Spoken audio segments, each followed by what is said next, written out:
Salam. Puji nama Tuhan. Selamat pagi, selamat berbakti di dalam kasih Tuhan kita Yesus Kristus.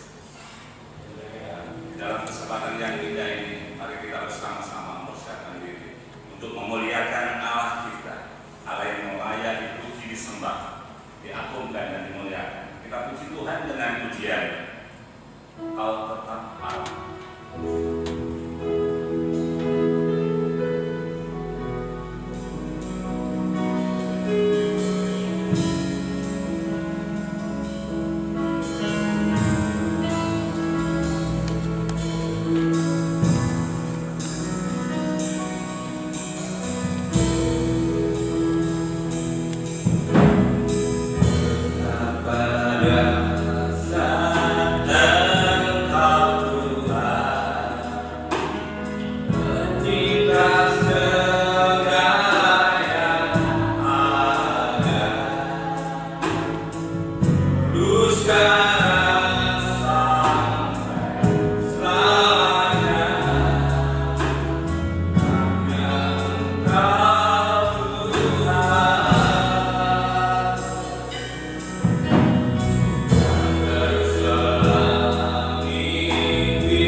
Bapa di dalam surga, Tuhan kami Yesus Kristus, terpujilah nama-Mu Tuhan.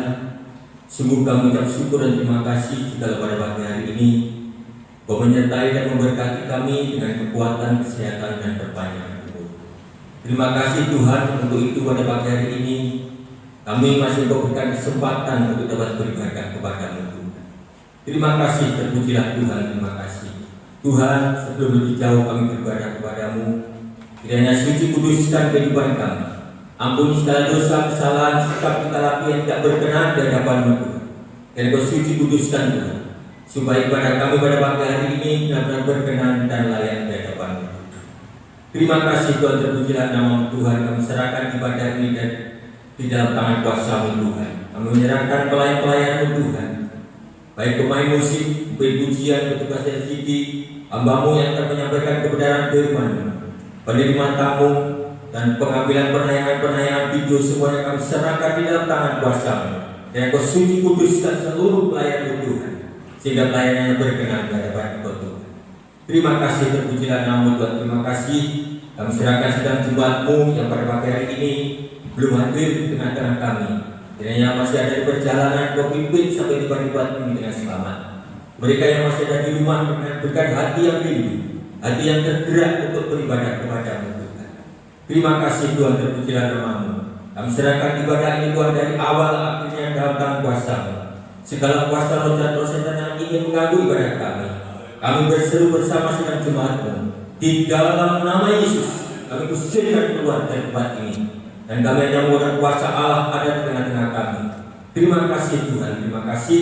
Masyarakat kehidupan kami dari pribadi ke pribadi, berikan Tuhan kami hati yang bersyukur, hati yang bersukacita, sehingga pada pagi hari ini Tuhan kami akan mempermuliakan nama-Mu, menyembah, memuji, dan mengagungkan Engkau Tuhan. Terima kasih, terpujilah Tuhan, terima kasih. Kami serahkan Bapak Pendeta Cornelius bersama rombongan yang saat ini melayani di Gereja Babatan. Kiranya Kau sertai dan berkati seperti Kau memberkati kami pada pagi hari ini. Terima kasih, terpujilah nama Tuhan. Terima kasih, terima kasih. Di dalam nama Tuhan Yesus Kristus kami buka ibadah pada pagi hari ini. Haleluya, amin. Puji Tuhan, diberkati Tuhan. Amin. Kita bersama-sama bersukacita karena berkat Allah itu terus mengalir di dalam setiap kehidupan kita. Sebab itu mari kita bersama-sama memuji Tuhan dengan sukacita. Mohon kami dahulu berdiri ya, supaya kita semangat untuk memuliakan Allah. Kita puji Tuhan dengan pujian satu bulan.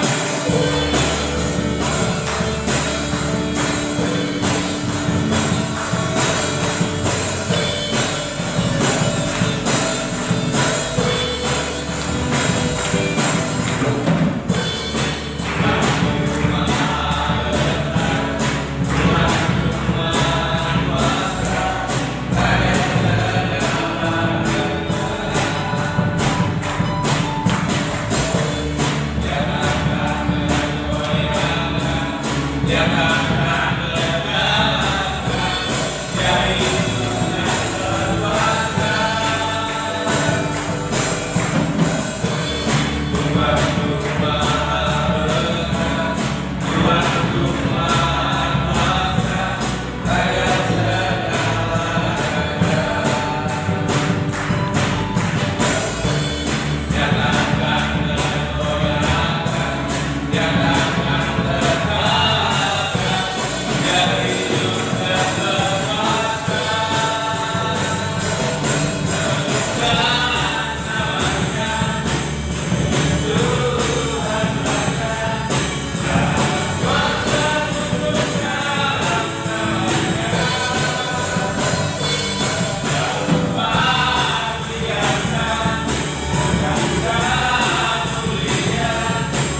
nama di atas segala nama, hanya satu nama Yesus yang patut kita agung dan kita muliakan.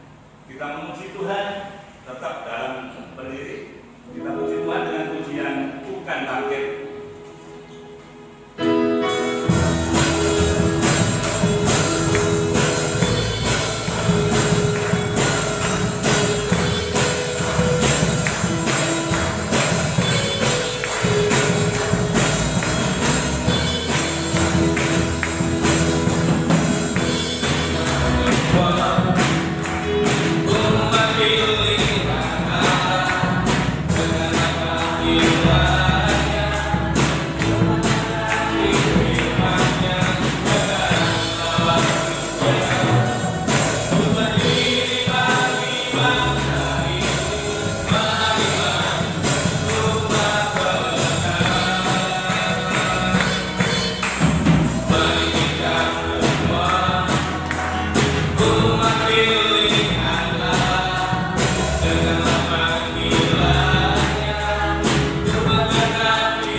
Kasih-Mu Bapa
Saya mohon Bapak Sugeng berdoa untuk firman Tuhan.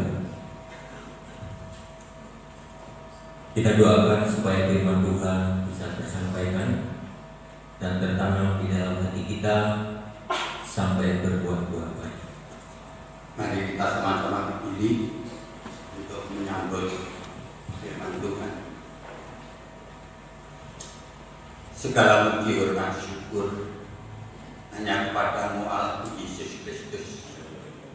Kami bersyukur atas segala penyertaan-Mu Tuhan. Kami sidang jemaat-Mu pada pagi hari ini, Tuhan, mengabdikan diri kami lewat ibadah pada pagi hari ini, Tuhan. Menyerahkan segenap hidup kami, Tuhan. Kami menyadari kedatangan kami penuh dengan kekurangan, kelemahan, bahkan penuh dengan dosa. Namun hadirat-Mu boleh kami rasakan dengan penuh semangat, gairah kami mengagungkan nama-Mu, sebab Engkaulah Allah kami, Allah yang layak menerima segala pujian, kebesaran, kemuliaan hanya bagi-Mu Tuhan. Terima kasih Bapak, terima kasih. Sekarang kami akan menerima sebagian daripada kebenaran firman-Mu Tuhan. Berfirmanlah Tuhan pada kami sidang jemaat-Mu untuk membangun di dalam kerohanian kami, supaya sifat dan karakter kami sebagaimana Allah kehendaki seperti Yesus Kristus. Untuk itu Tuhan, kami serahkan hamba-Mu yang sudah mempersiapkan diri untuk menyampaikan kebenaran firman-Mu. Namun Tuhan, biarlah kuasa-Mu Tuhan yang menguasai hamba-Mu Tuhan, sehingga hamba-Mu mampu Tuhan membeberkan, memberikan kebenaran sesuai dengan kehendak dan rencana-Mu, sehingga apa yang Tuhan tugaskan melalui hamba-Mu bisa berjalan dengan baik dan nama Tuhan boleh dipermuliakan. Terima kasih Tuhan, terima kasih. Segala puji hormat bagi Tuhan hanya di dalam nama Tuhan kami Yesus Kristus kami alaskan doa kami. Haleluya, amin. Sidang jemaat yang dikasihi Tuhan, selamat pagi, Shalom. Puji Tuhan, kiranya damai sejahtera Kristus senantiasa tinggal di dalam kehidupan kita pada pagi hari ini. Puji Tuhan, pada pagi hari ini firman Tuhan saya berikan tema khidmat yang baru. Berbicara tentang khidmat yang baru. Khidmat itu adalah kantong kulit kalau zaman Tuhan Yesus dulu. Kantong yang terbuat dari kulit untuk tempat minum, baik itu air atau untuk tempat anggur atau yang lain-lainnya. Itulah yang disebut sebagai khidmat. Nah, Tuhan Yesus memberikan satu pengajaran lewat perumpamaan dari khidmat ini. Ya, kita akan membaca di dalam Lukas 5 ayat 37 sampai 38. Ya, di situ sengaja sudah saya ketik ayat-ayatnya sebab ini request, ya, ini permintaan dari sidang jemaatnya. Pak Joko, tolong ayatnya kalau tidak panjang diketik aja. Oke, puji Tuhan. Ini sudah saya ketik sekalian. Ya, Lukas 5 ayat 37 mulai. Demikian juga tidak seorang pun mengisikan anggur yang baru ke dalam kantong kulit yang tua. Karena jika demikian, anggur yang baru itu akan mengoyakkan kantong itu, dan anggur itu akan terbuang, dan kantong itu pun hancur. Tetapi anggur yang baru harus disimpan dalam kantong yang baru juga. Amin. Ya, ada dua hal yang perlu kita cermati di dalam apa yang diajarkan oleh Tuhan Yesus ini mengenai anggur yang harus ditempatkan di kantong kulit. Di situ ada kantong kulit tua, ada kantong kulit yang baru. Di situ juga disebut sebagai anggur yang tua, ada juga anggur yang baru. Nah, tetapi apa yang diajarkan oleh Tuhan Yesus itu jelas mengatakan bahwa tidak seorang pun, ini memberikan tanda kutip yang sangat penting, tidak seorang pun berarti tidak ada orang yang mengisikan anggur yang baru ke dalam kantong kulit yang tua. Jadi tidak ada orang yang mengisikan anggur yang baru ke dalam kantong yang sudah lama, kantong yang sudah tua. Nah, tentu semua ini ada akibatnya. Nah, akibatnya ialah karena jika demikian, anggur yang baru itu akan mengoyakkan kantong itu. Jadi anggur yang baru itu akan merusak, mengoyakkan kantong yang tua itu. Dan anggur itu akan terbuang. Tentunya kantong itu kalau hancur, anggurnya pasti tumpah, ya, terbuang. Ya, akan terbuang dan kantong itu pun hancur. Nah, ini yang sangat penting. Kantong itu kalau tua diisi dengan anggur yang baru, akibatnya pasti hancur. Nah, itu sebabnya tidak ada seorang pun yang mengisikan anggur yang baru ke dalam kantong yang tua. Ada lagi yaitu, tetapi anggur yang baru. Nah, ini yang disarankan oleh Tuhan Yesus. Tetapi anggur yang baru harus, itu sudah ada di bawah, harus disimpan dalam kantong yang baru. Ini baru cocok. Jadi ada dua hal. Anggur yang baru tidak bisa ditaruh di dalam kantong yang tua karena akibatnya pasti hancur. Kantongnya hancur, anggurnya terbuang. Nah, anggur yang baru harus ditempatkan, diisi ke dalam kantong yang baru. Nah, disinilah ada satu kesalahan besar jika anggur baru itu diisikan pada kantong kulit yang tua. Suatu kesalahan. Sebab akibatnya itu pasti, yaitu hancur. Nah, hal inilah yang seringkali tidak disadari oleh orang-orang yang sudah ditebus oleh Tuhan Yesus. Saudara dikasih, perlu saya jelaskan bahwa apa yang dimaksud oleh Tuhan sebagai kantong kulit tua. Kantong kulit yang tua atau kibat itu adalah bentuk kehidupan manusia. Tubuh ini, jiwa ini, hati ini adalah kantong kulit yang dibuat oleh Tuhan Yesus.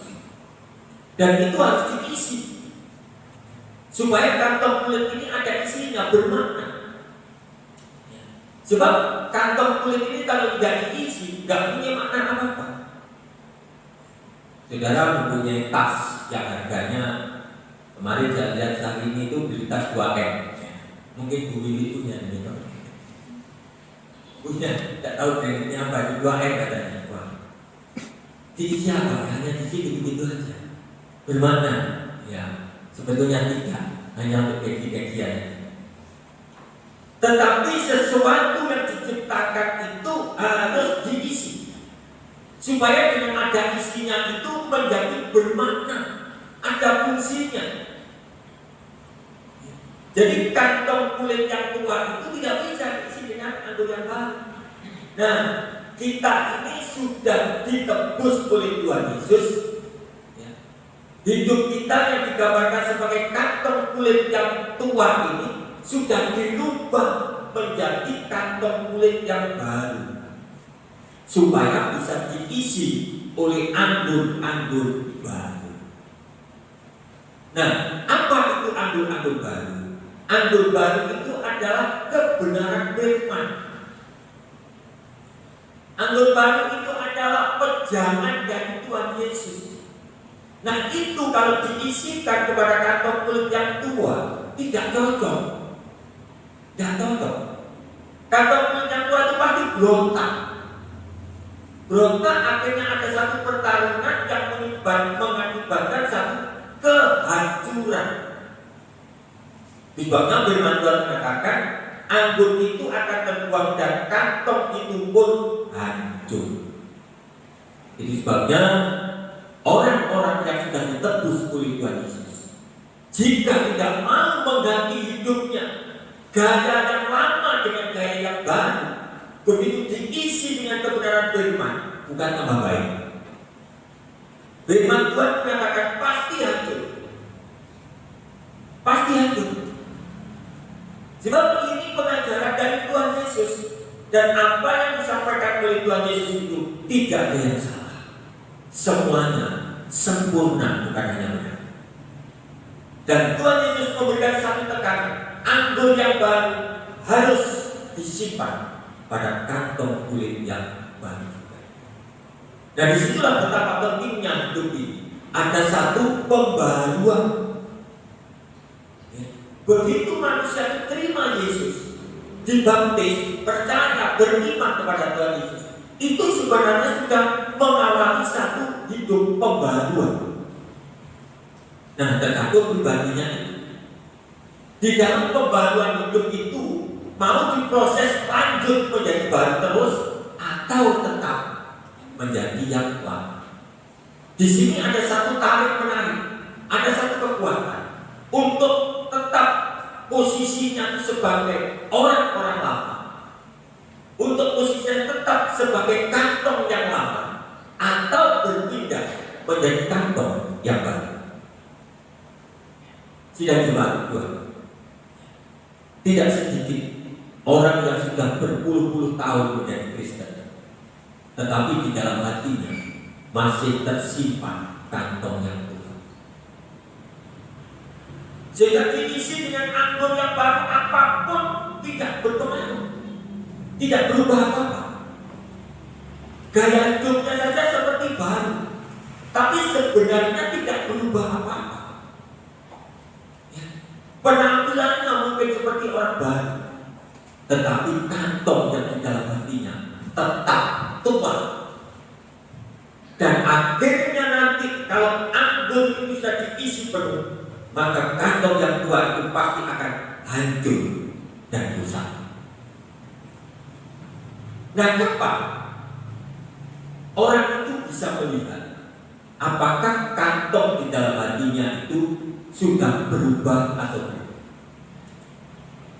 Nah, ini perlu diketahui. Kapan berubah? Seringkali tidak tahu apakah kantong yang tua di dalam hidup ini sudah berubah atau belum. Nah, ini yang penting. Untuk mengetahui sudah berubah atau belum, itu pada saat manusia itu menghadapi persoalan. Pada saat manusia itu menghadapi persoalan, yang keluar itu anggur yang baru atau kantong yang tua. Di saat menghadapi persoalan, kalau masih emosi, masih ngamuk, ucapannya masih luar biasa, itu berarti yang keluar bukan anggur baru. Itu yang keluar masih kantong-kantong yang lama. Di saat menghadapi persoalan, apa yang keluar? Sebab firman Tuhan kata, apa yang keluar dari mulut manusia, itu yang tercurah dari dalam hati. Kalau hatinya isinya anggur yang baru, maka yang keluar anggur yang baru. Tapi kalau hatinya itu isinya kebun binatang, yang keluar yang kebun binatang. Nah, ini di sini nanti kita semua manusia kalau tidak ada persoalan, baik semua, baik, sopan santun, indah, elok, baik. Belum tentu kalau ada persoalan. Ya, belum tentu kalau ada persoalan. Nah, makanya itu sidang jemaat yang dikasih Tuhan, mari kita belajar untuk mengganti kantong kulit yang tua dengan anggur, dengan kantong kulit yang baru, supaya bisa diisi dengan anggur yang baru untuk mendadani kehidupan manusia.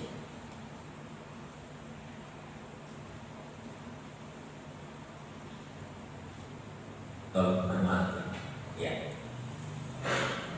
Jadi sekarang mengapa keimanan orang Kristen itu seringkali susah untuk menjadi berkembang?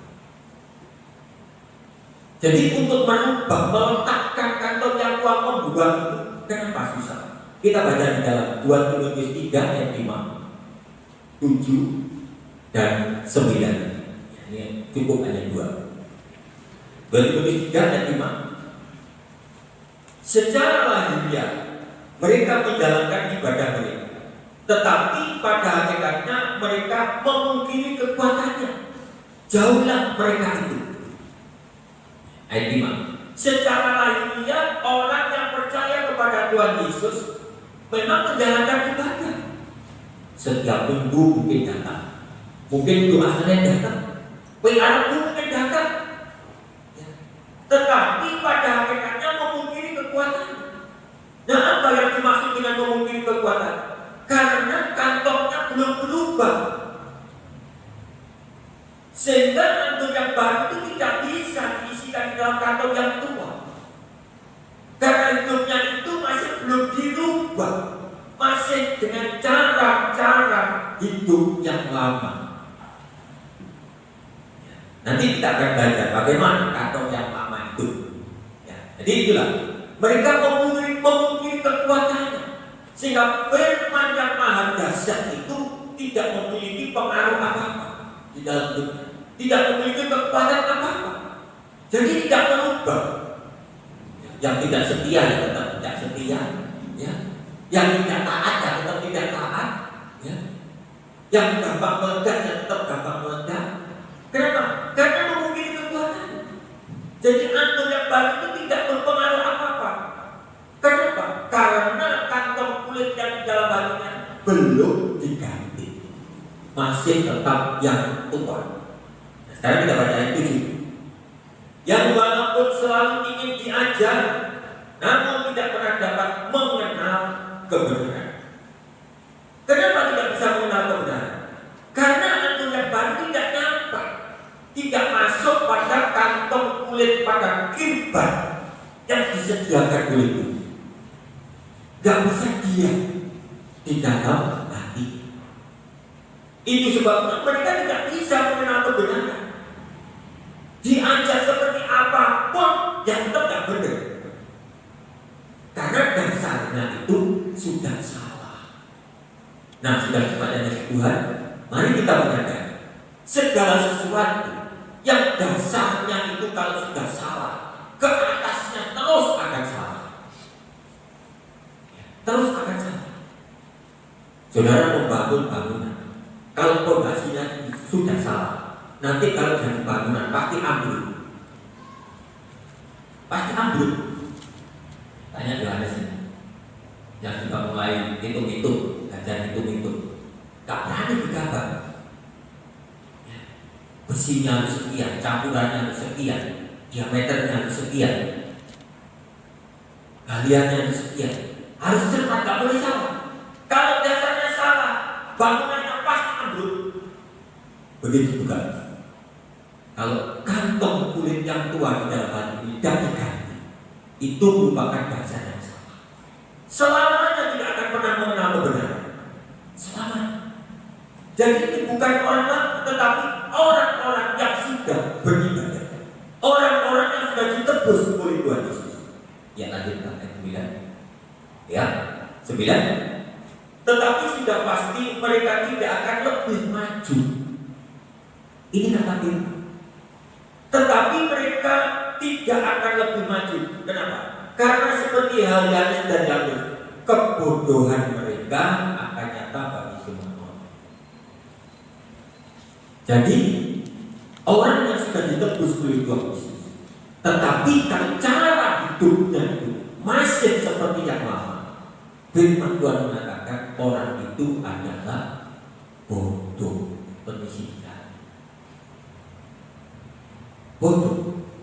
Kenapa firman Tuhan mengatakan bodoh? Karena mereka tidak bisa maju. Dari ketidakbisamajuannya itu, sehingga orang-orang itu tidak bisa mengerti atau mengenal tentang kebenaran. Walaupun setiap minggu, setiap Senin, setiap minggu diajar untuk menjadi orang yang taat, untuk menjadi orang yang takut akan Tuhan, untuk menjadi orang yang setia, ya baca, tak berubah. Hari Rabu kemarin Pak Cornelius mengeluh, kenapa orang-orang sudah diajak firman seperti ini, tetapi yang ibadah minggu dan Rebo itu pacet, yang Senin gak pacet, gak berubah. Kurang keras apa sih firmannya? Firman Tuhan di Bukit Sion itu sudah tidak ada, tidak pakai saring, los, jadi tidak ada. Tapi juga gak besar. Dan sudah jemaat yang kasih Tuhan, mari selagi kita masih mempunyai satu kesempatan, kalau kita masih mendengar pengajaran ini, berarti kita masih diberi kesempatan untuk berubah, untuk mau merubah hidup, untuk mau maju, supaya kita tidak dikatakan oleh firman Tuhan sebagai sifat kebodohan, tetapi ada satu kemajuan dan menjadi orang-orang yang dapat mengenal tentang kebenaran. Mengenal tentang kebenaran itu bagaimana sih? Ya, kalau mencuri itu berdosa. Nah, itu mengenal itu. Ingin memiliki istri orang lain itu juga berdosa. Itu tahu. Ingin memiliki suami orang lain juga berdosa. Tahu. Kalau ibadah itu baik, gak datang, itu juga tahu kalau itu kebenaran dan tidak benar. Nah, kenapa dikatakan tidak mengenal kebenaran? Karena dibuat rata. Ibadah dan tidak ibadah gak ada pengaruhnya di dalam hatinya. Salah gak ada takut di dalam hatinya. Itu tandanya belum mengenal kebenaran. Hati-hati. Kalau kita tidak datang kepada Tuhan, tidak memiliki rasa takut apa-apa di dalam batin ini, hati-hati. Seorang yang kena penyakit kanker, yang tidak ada tanda, tahu-tahu stadium 4, itu berbahaya. Tapi kalau mulai stadium 1 sudah ada tanda, itu berarti diberi kesempatan untuk ada pemulihan. Dan sebabnya di saat kita itu tidak berjumpa dengan Tuhan, rasanya biasa-biasa saja, sakit itu. Itu sakit tuh. Hati-hati, itu perlu diobati. Dan obat itu pun juga tidak hanya cukup dipegang, harus dikonsumsi, harus ditelan. Nah, obat itu benar-benar mengatakan firman Tuhan itu rasanya pahit. Jangan kita pahit. Pahit. Tetapi kuasanya luar biasa. Minum obat minum jamu itu pahit. Ya, di hari saya itu kena alergi gatal-gatal. Saya obat tidak mempan. Akhirnya saya berikan jamu orang golongan yang hitam. Pahitnya mati. Tiap hari saya minum 1 gelas, hampir 1 bulan selesai. Dan kalau tidak mau pahit, tidak selesai.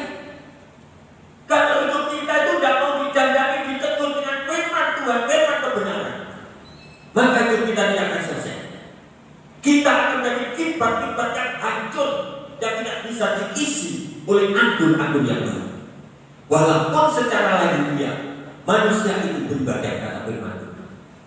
Jangan bangga kalau kita hanya bisa beribadah, tetapi marilah kita bangga menjadi orang yang beribadah pulang berubah.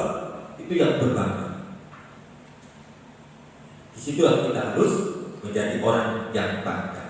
Nah, jadi inilah alasannya orang itu tidak bisa masuk di dalam proses pemulihan. Yang tadi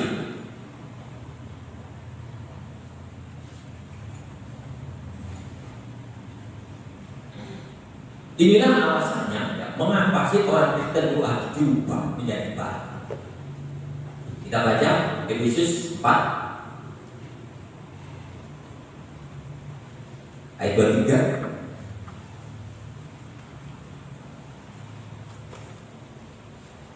Supaya kamu dibaharui di dalam roh dan pikiran, dan mengenakan manusia baru yang telah diciptakan menurut kehendak Allah di dalam kebenaran dan kekudusan yang sesungguhnya.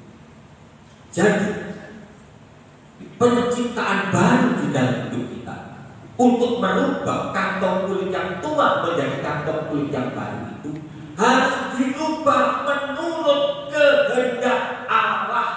Sudah baca di dalam ayat 24. Dan mengenakan manusia baru, perubahan yang baru, bukan diciptakan menurut kekuatannya sendiri, tetapi yang telah diciptakan menurut kehendak Allah di dalam kebenaran dan kekudusan yang sesungguhnya, bukan hanya benar-benaran atau kudus-kudusan, tetapi yang sesungguhnya. Nah, orang yang diciptakan dalam kebenaran dan kekudusan yang sesungguhnya, itu yang dirubah adalah roh dan pikiran, bukan fisik. Roh dan pikiran. Sebab roh ini yang dikatakan hati, roh yang ada di dalam hati, itulah kirbat yang harus diisi oleh itu. Itulah kantong yang harus dirubah oleh itu. Roh harus dirubah, pikiran harus dirubah. Kenapa roh dan pikiran yang dirubah? Karena roh dan pikiran inilah yang menentukan setiap langkah hidup manusia. Apakah manusia itu akan menjadi bijaksana atau manusia itu menjadi bodoh, seperti 2 Timotius 3:9 tadi. Tergantung roh dan pikiran. Kalau pikirannya itu memiliki pikiran yang taat takut akan Tuhan, maka akan ada satu kemajuan. Tadi dikatakan mereka tidak lebih maju. Kenapa? Karena roh dan pikirannya tidak dirubah, sehingga masih suka dengan caranya sendiri. Ini nggak jalan dengan cara-caranya sendiri, harus dengan caranya Tuhan, menurut kehendak Tuhan. Yang namanya orang menurut itu ya menurut, nggak bisa dibeberkan lagi. Ya menurut. Saudara kalau meminta pertolongan orang dan orang itu menurut, saudara pasti lega, senang. Coba kalau anak-anak saudara menurut, waduh senang, pasti diceritakan ke teman-temannya. Oh, anak si A itu nurut, pintar nurut. Beda dengan anak itu tanggaku. Anak itu tangganya buat kami kita. Gak belas. Kita juga sebenarnya dituntut oleh Tuhan untuk menjadi anak-anak yang menurut. Anak-anak yang menurut. Menurut tentang apa? Menurut tentang pengajaran. Jangan menurut pendetanya. Nanti kalau tidak ada pendetanya gak datang nanti. Tetapi kalau menurut tentang pengajaran firman, pengajaran kebenaran, maka ada pendetanya dan tidak ada pendetanya, tetap menurut. Ya. Seringkali kalau ada polisi, lampu merah berhenti semua. Kalau Pak polisinya masih merah-merah sah-sah, itu bukan menurut. Nah itu berbahaya. Dan banget, mari kita harus mengalami satu kebahagiaan. Sebelum Tuhan Yesus datang, kita masih mempunyai waktu, mempunyai kesempatan. Kapan kita akan berubah? Sekarang ini harus diubah. Sebab kalau tidak, kita tidak tahu apakah nanti kita pulang sampai di rumah, juga tidak tahu. Apakah besok saya juga masih bisa bertemu dengan saudara, juga tidak tahu. Jadi kapan kita berubah? Sekarang ini kita harus mengambil satu keputusan untuk merubah kantong yang tua menjadi kantong yang baru, yang mau diisi oleh kebenaran firman Tuhan, menjadi jiwa-jiwa yang taat dan menurut. Ya, ayat yang terakhir, dalam proses pembaharuan harus ada progres atau kemajuan. 1 Timotius 4 ayat 12 disambung 15. Jangan seorang pun menganggap engkau rendah karena engkau muda. Jadilah teladan bagi orang-orang percaya dalam perkataanmu, dalam tingkah lakumu, dalam kasihmu, dalam kesetiaanmu, dan dalam kesucian. Perhatikan semuanya itu. Ayat 15. Apa yang harus diperhatikan dari tadi? Perkataan, tingkah laku, kasih, kesucian, kesetiaan. Itu perhatikanlah semuanya. Hiduplah di dalamnya supaya kemajuan itu nyata kepada semua orang. hidup di dalamnya, supaya kita ada satu kemajuan iman kita. Nah, tandanya kalau iman kita ada satu kemajuan, maka anggur yang baru yang ditempatkan itu harus bisa menjadi teladan di dalam hidup kita. Kita harus menjadi teladan pertama tadi, perkataan. Tandanya kalau anggur yang baru sudah menempati kantong yang tua, itu harus jadi teladan. Apakah teladan di dalam perkataan? Dimulai satu persatu. Tidak mungkin ini semua. Apakah kita akan jadi teladan di dalam perkataan? Sudah tidak pernah berkata yang jelek lagi, keras, sombong, atau menghujat orang lain, atau mengata-katai orang lain, membicarakan, membeberkan kejelekan orang lain. Gak perlu. Kita harus menjadi teladan dalam perkataan yang baik. Perkataan yang baik itu firman. Kalau saudara ingat firman dan itu yang disampaikan yang sesuai dengan firman, itulah yang menjadi teladan. Perkataan tingkah laku menjadi teladan dalam tingkah laku. Apakah tingkah laku kita itu sudah menyenangkan orang lain, dipuji orang lain, menjadi berkat bagi orang lain? Harus jadi teladan dalam kasihmu, kasih kepada Tuhan, kasih kepada sesama. Bagaimana kita menjadi teladan? Apakah kasih kita kepada Tuhan sudah menjadi teladan kepada anak-anak kita? Kesetiaan kita kepada Tuhan sudah menjadi teladan kepada anak-anak kita, pada tetangga-tetangga kita, pada jemaat-jemaat yang lain, saling menjadi teladan. Itu tandanya kalau kita sudah diisi oleh anggur yang baru. Di dalam kesetiaan, sama kasih dan setia, Tuhan memanggil. Apakah kesetiaan kita sudah menjadi teladan? Saya sering terdengar dalam ibadah, lu si A itu waktu mengukur pokok ada karang gereja. Gak tahu saya juga, sakit mungkin ya itu. Ya. Sampai anak gereja, kalau itu tidak anak gereja, ya kakinya sakit ya gitu. Ya. Belum bisa jadi teladan.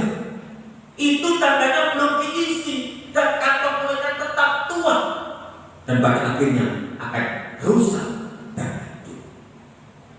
Menjadi teladan di dalam kesucian. Yang sudah berumah tangga, jaga kesucian rumah tangga. Ya. Yang sudah berumah tangga, saya katakan jaga kesucian rumah tangga di dalam pandangan hatimu, matamu, pikiranmu. Setiap hari sudah berdoa.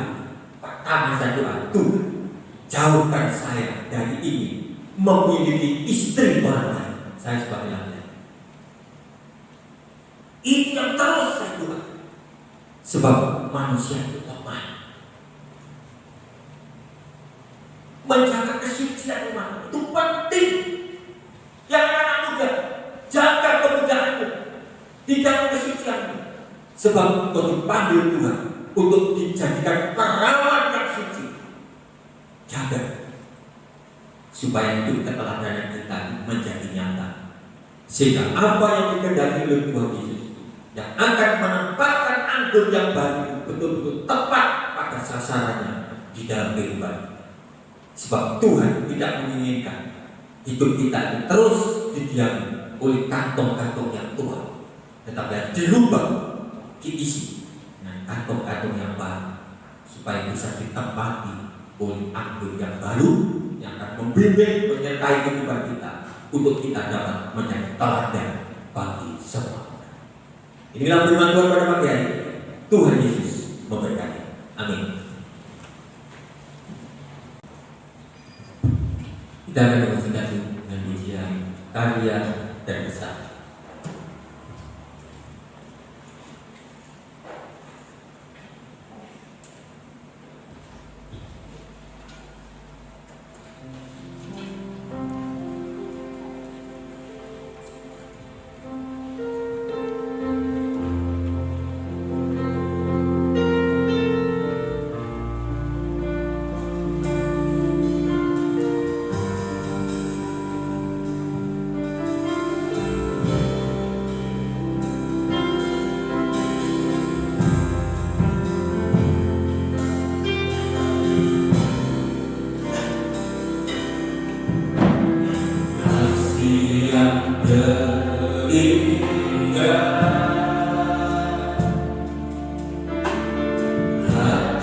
yang mulia, hanya ku teguhkan diri dalam-Mu, Yesusku. Tiang dari hatiku selalu di setiap waktuku, tiada pernah berubah kasih-Mu.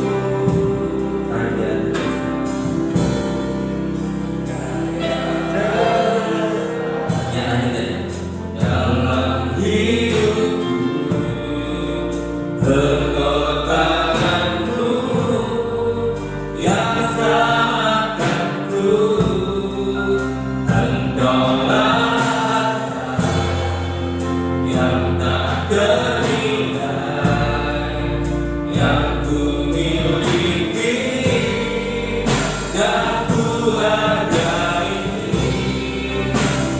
Yesus,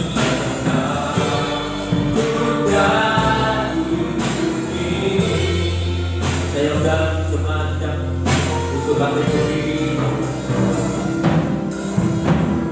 Kasih yang terindah,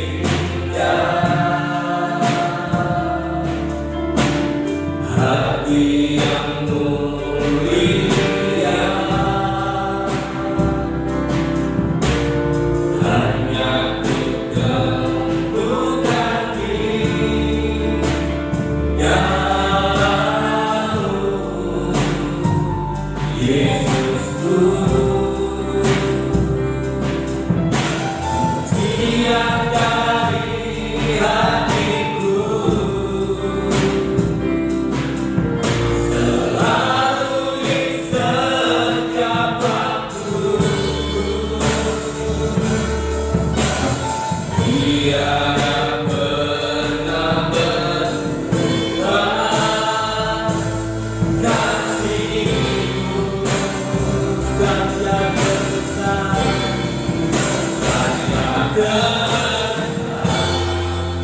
dalam hidupku, pengorbananmu yang selamatkanku, Engkaulah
kita diam sejenak.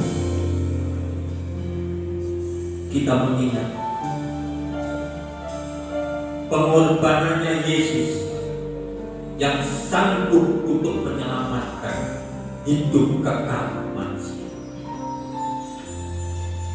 Ini adalah karya yang terbesar di dalam sejarah dunia.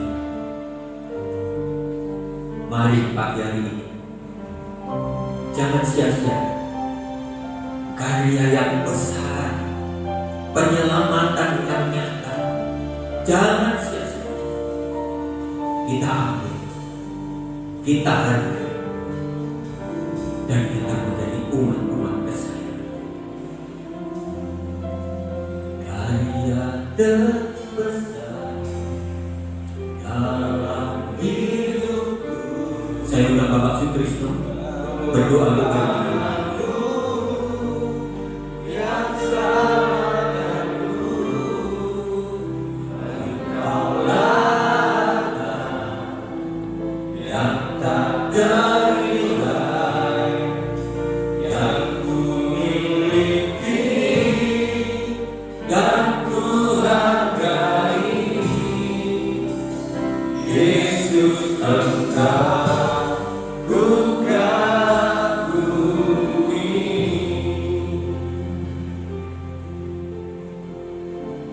Terima kasih Tuhan, terima kasih.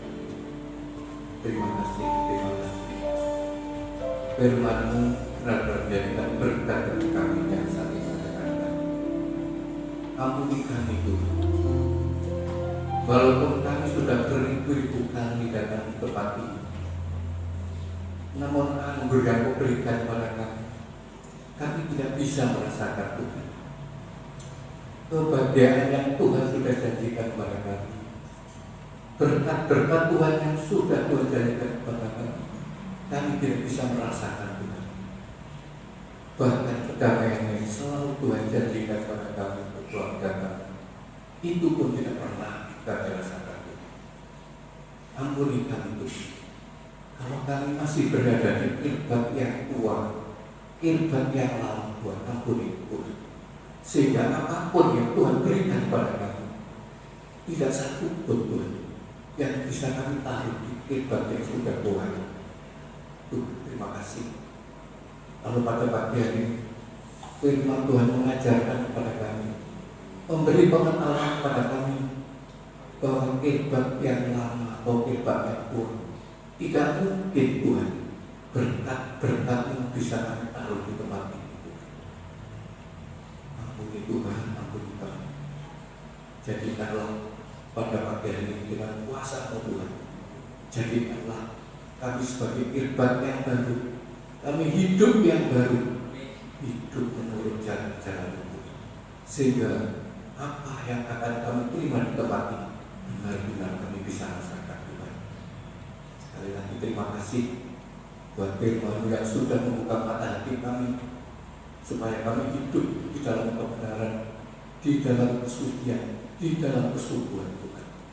Khususnya kami berdoa untuk kaum muda Tuhan, firman yang sudah Tuhan sampaikan pada kaum muda kiranya menjadi berkat, menjadi kekuatan.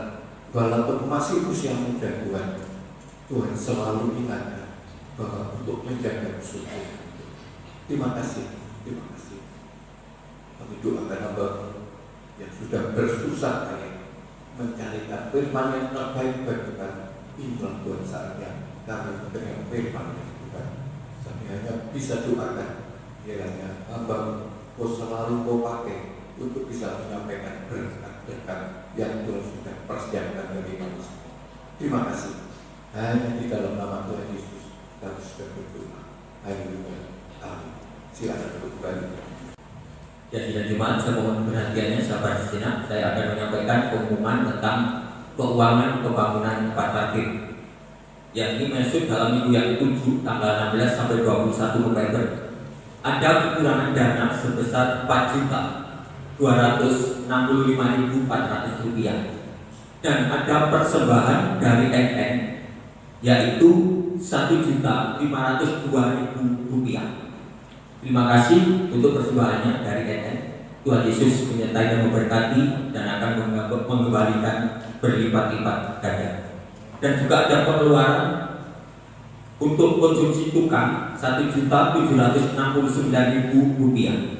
Jadi total pengeluaran yaitu Rp6.034.400, sehingga dengan persembahan tadi kekurangan per 21 November adalah Rp4.532.400. Dan ini terus kita doakan supaya tempat pembangunan parkir ini bisa berjalan terus dan Tuhan akan mengirimkan jemaat-jemaat atau siapa saja yang sudah diberkati oleh Tuhan sehingga pembangunan ini akan berjalan dengan lancar. Ya, tidak ada berita yang lain. Saya undang sidang jemaat bangkit berdiri, kita akhiri ibadah pada pagi hari ini. Kita pujikan besar anugerah.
Sungguh besar anugerah-Mu yang telah kami terima pada pagi hari ini Tuhan.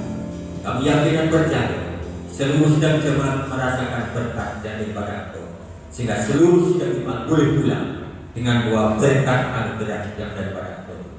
Terima kasih Tuhan. Sebelum kami mengakhiri ibadah pada pagi hari ini, kami berdoa untuk pekerjaan Tuhan yang ada di tempat ini, khususnya kami berdoa untuk pembangunan tempat parkir dengan Kau menyertai memberkati dengan dana-dana yang saat ini masih banyak kekurangan. Kiranya Tuhan Kau kirimkan orang-orang yang sudah Kau berkati untuk menjadi donatur siapapun dan dari manapun. Kami serahkan semua dalam kuasa-Mu dan kami yakin dan percaya pembangunan parkir akan selesai dengan baik sesuai dengan kehendak Tuhan. Terima kasih terpujilah nama-Mu Tuhan. Terima kasih. Kami juga berdoa untuk pergumulan sidang jemaat-Mu.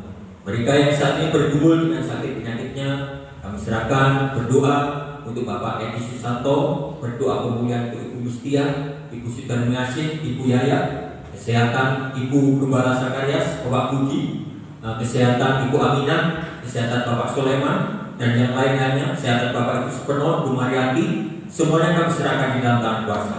Kami bersatu hati bersama sidang jemaat di dalam nama Yesus, jauh dengan kuasa darah dan bilur-bilur Tuhan yang akan menyucikan, yang akan menyembuhkan dan memulihkan.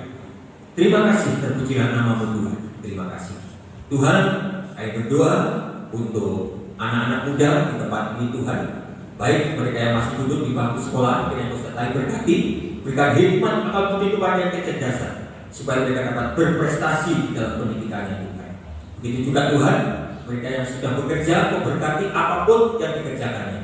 Yang belum bekerja, yang sedang mencari pekerjaan, sertai dan berkati supaya memiliki satu pekerjaan sesuai dengan kehendak Tuhan.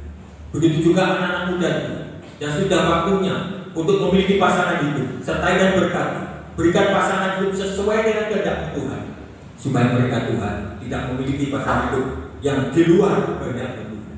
Terima kasih, kami serahkan semua dalam tangan kuasa Tuhan. Terima kasih, kami serahkan seluruh sidang jemaat-Mu dimanapun berada, dengan Kau menyertai memberkati kehidupan rumah tangganya, berikan damai sejahtera apapun yang dikerjakannya, yang Kau menyertai memberkati, sehingga Tuhan tidak ada satu pun sidang Jumatmu yang merasa kekurangan daripada Engkau. Kau sertai dan berkati. Jadikan Jumat-Jumat yang setia, jadikan Jumat-Jumat yang jadi terang, menjadi teladan di tengah lingkungannya masing-masing, di mana Kau menempatkannya. Terima kasih Tuhan. Dan berdoa khusus untuk sidang Jumatmu saat ini hadir dengan membawa berbagai masalah, berbagai beban. Kami serahkan di dalam nama Yesus. Kau angkat Tuhan, berikan jalan keluar. Yang susah Kau berikan penghiburan, berikan jalan persoalan, berikan jalan keluar. Berikan terlilit, butak-butak, berikan jalan keluar Tuhan, sehingga seluruh sidang Jumatmu mendapatkan pertolongan berkat yang daripada Tuhan. Terima kasih Tuhan. Kami berdoa untuk rombongan Bapak Cornelius yang saat ini melayani gereja Bapaktan, gereja yang Kau sertai sampai tiba di rumah dengan selamat.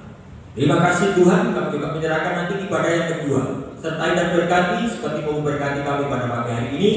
Untuk Jumat-Jumatku yang belum hadir, yang mengambil waktu pada jam kedua, yang sertai dan berkati. Terima kasih, terpujilah nama-Mu Tuhan. Terima kasih. Berdoa untuk bangsa dan negara yang Tuhan sertai supaya bisa menyelesaikan kasus COVID-19 ini bersama tim orang-orang berkepentingan di dalamnya. Dan Kau menyertai memberkati supaya bisa selesai, dapat menghasilkan vaksin sesuai dengan apa yang terjadi. Terima kasih. Kami juga menyerahkan Tuhan rencana pilkada tanggal 9 Desember, pilkada bersama nanti, dan Kau menyertai memberkati supaya tidak ada kerusuhan apa-apa, semuanya damai di mana-mana dapat terlaksana dengan baik. Terima kasih. Kami juga berdoa untuk Kota Mojokerto, jaga lindungi sertai Tuhan, supaya di dalam kedamaian kesejahteraan kota, kami juga bisa damai dan sejahtera beribadah di dalam Tuhan. Terima kasih untuk berkati Ibu Wali Kota bersama jajarannya, beserta yang memberkati apapun yang sudah diprogramkan, sertai dan berkati. Terima kasih, terpujilah nama-Mu Tuhan. Terima kasih. Tuhan Yesus, sebentar lagi sidang jemaat akan pulang ke rumah masing-masing. Biarlah Kau menurunkan berkat. Sidang jemaat yang dikasihi Tuhan, sekarang pulanglah dan terimalah berkat yang daripada Allah, cinta kasih daripada Tuhan Yesus Kristus yang dimeteraikan lewat kuasa Roh Kudus-Nya. Kiranya pagi hari ini menyertai memberkati saudara, melindungi saudara, menyertai saudara mulai hari ini sampai Tuhan Yesus datang yang kedua kali. Di dalam nama Tuhan Yesus Kristus, kami berdoa dan mengucap syukur. Haleluya. Amin. Selamat bulan. Tuhan Yesus memberkati.